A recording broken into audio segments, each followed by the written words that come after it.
আসসালামু আলাইকুম রহমতুল্লাহি বরকাতু। স্রষ্টার শান্তি সবার উপরে বর্ষিত হোক। কী রে হিন্দুত্ববাদী মালাউন জঙ্গিরা, হুম, এখন তোদের পুদে আগুন লেগেছে? এখন বুঝতে পেরেছিস একটা মানুষের, একটা দেশের উপরে জুলুম করলে, ইট মারলে তার পাটকেল খেতে হয়। বয়কট আন্দোলন, তোদের গদিতে কিভাবে আগুন লেগেছে বুঝতে পেরেছিস? এই আগুন এখন দাবানলের মতো পুরো বাংলাদেশে ছড়িয়ে পড়বে। আরে না, কি কয়, শুধু বাংলাদেশ না রে দাদা বাবুরা, পুরো পৃথিবী জুড়ে ছড়িয়ে পড়বে। মাইর হবে কিন্তু সাউন্ড হবে না। এই ডায়লগটা কিন্তু সেই হইছে, বুঝছস? মাইর হবে কিন্তু সাউন্ড হবে না। পারি নাই, অনেকভাবে তোদেরকে বুঝাইছি, তোদেরকে আমরা অনেকভাবে বুঝাইছি। এই নাগিনীকে, মাগি হাসিনাকে, এই শুয়োরের বাচ্চাকে তোরা মসনদে বসাইস না। তোরা গণতন্ত্রের পক্ষে থাক। না, তোরা থাকবি না শুয়োরের বাচ্চারা। এখন কি হয়েছে? আমও গেল, ছালাও গেল।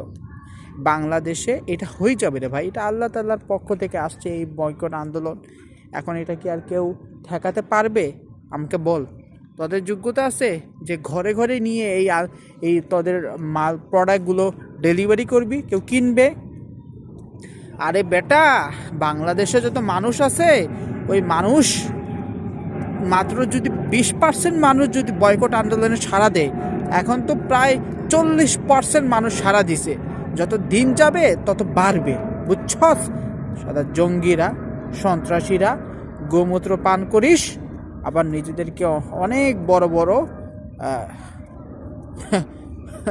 হরিদাস মনে করিস, হরিদাস পাল। হ্যাঁ, মুসলিমদেরকে নিয়ে অনেক চুলকানি তোদের।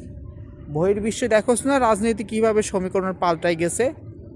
এখনও তোরা ওই আদি যুগে পইরা আছিস।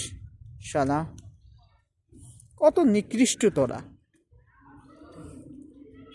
গোমূত্র পান কইরা তোদের আর মুখে কোনো ধরনের কোনো কিছু আটকে না। আমাদেরকে বলিস আমাদেরকে খয়রাতি। শালা, আমাদের অবস্থা দেখছিস বহির্বিশ্বে?